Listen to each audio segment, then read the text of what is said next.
guys, what's up?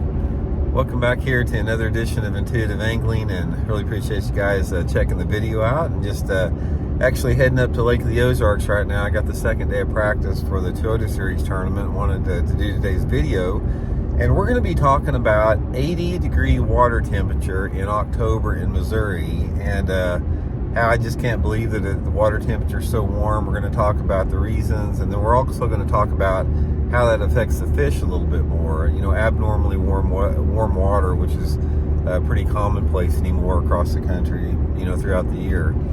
So before we get started, guys, just wanted to remind everybody out there, if you haven't had a chance, please check out our virtual lessons we have at fishthemoment.com.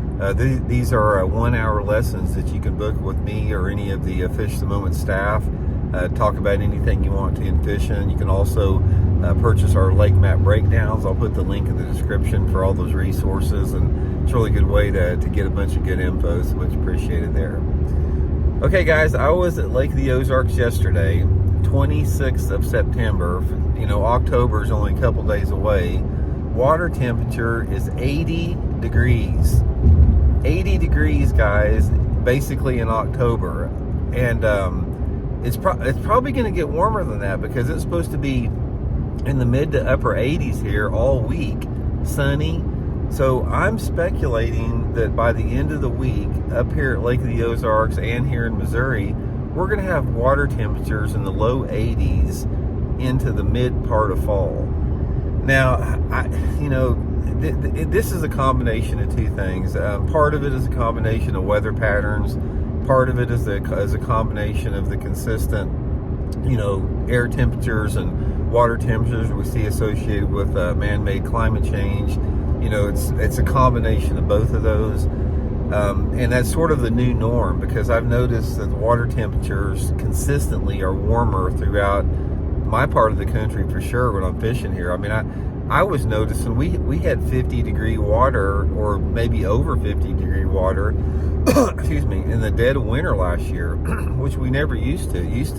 You know, most of the coves would ice over then. So that's just sort of the dangerous new norm we find ourselves in. But what I wanted to talk about in today's video is how this affects the fish, and when you're dealing with a situation where you got warmer than normal temperature. Now, there's a big part of this, guys, that we don't understand, because when you're talking about abnormally warm waters, you're talking about something that affects the entire food chain and the entire life cycle. It's not just the bass. It's not just the bass reacting to the warmer water. It's everything. It's the algae. It's the plankton. It's the zooplankton.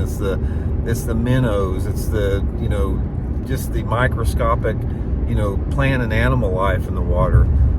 Every single aspect is affected to some extent as far as their biorhythm. So from that point, you know, I think a lot of it is speculation on how it exactly influences them. But one thing that I do know is how it affects fish movement, fish behavior, and how the fish bite. Now, there's a couple different factors to consider here. First of all, water temperature and air temperature is only one factor when you're determining bass moving through their seasonal patterns. The other factors, sometimes just as important, are like the decreasing daylight hours. You know, the daylight hours are getting shorter by, you know, a minute and a half or so, almost 2 minutes a day. So when you have those cycles that occur throughout different seasons, I think a lot of that, the bass react to that instinctually and internally, and the water temperature may affect them in ways that are not quite as severe as those things like the shorter daylight hours or the different sunlight angles, because the sun is getting further in the southern sky every single day. And all this has to do with not just bass, but any type of wildlife behavior and movement. But here's one of the things that I've noticed as far as when you're dealing with a little bit warmer water temperature. The obvious thing is it just backs them off a little bit more. So it backs them off of where they're normally going to be, because one of the things that I've noticed here, you know, fishing the last few weeks here in Missouri, is the fish are pretty much still in their summer patterns. I have not seen any type of a movement that we normally have into this time of year where you have, thermoclines dissipating, you have fish moving deeper, for those deeper fish, and then also you have bigger concentrations of quality fish moving shallow. I have not seen that. I've still seen, a pretty evident thermocline, and still a lot of fish using that thermocline level or just above the thermocline. Normally by this time of year it's starting to break up. It's not now. And also a lot of times I start seeing more of those 2.5 to 4 pound fish up in the more shallow stained water parts of the lake, and a consistent topwater bite developing. And I haven't seen any of that. I haven't seen the topwater bite developing. I haven't seen those bigger numbers of quality fish moving up shallow. I haven't seen those schools of suspended fish that have been using areas above the thermocline move to the bottom in 35, 45, 50 feet of water. A lot of times in past Octobers we've had here, guys, you'll have a lot of fish on the bottom in 40 to 50 foot of water in some clear water environments, and you'll see a lot of quality fish chasing and busting shad back in the back of coves and stuff. So, it sort of throws a loop a little bit into how we approach bass, from a seasonal movement perspective.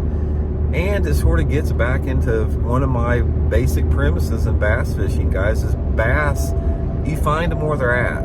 I mean, a lot of times we can analyze and overanalyze and talk about seasonal movements, and they should be here, or they should be there, or they should be biting this lure or that lure.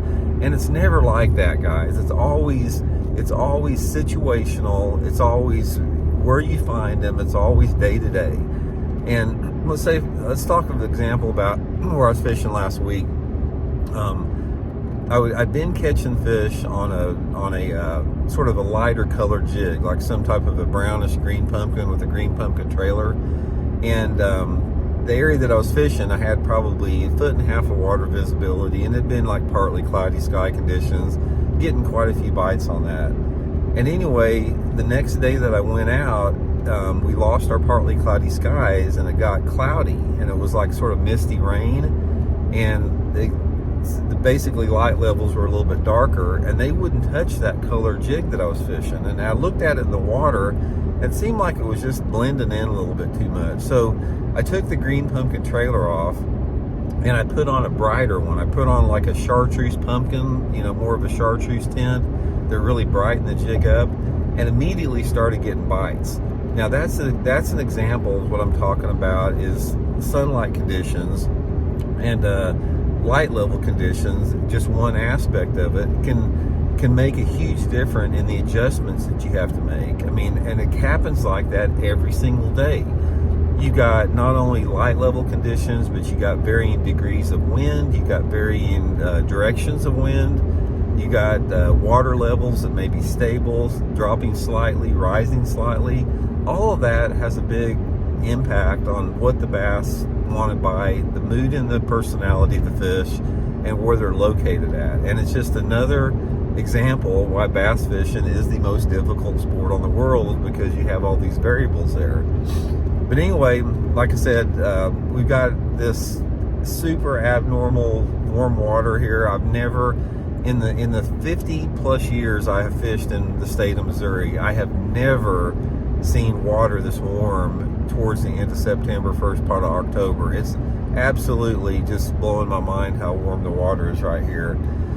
So anyway, maybe after the end of this week, I'll give you guys a little bit better idea of what I think it's doing to the fish after we get done with the tournament. And I'll give you guys the second day practice report this afternoon, let you guys know how it went. And I really appreciate y'all tuning in. We'll talk later. See you.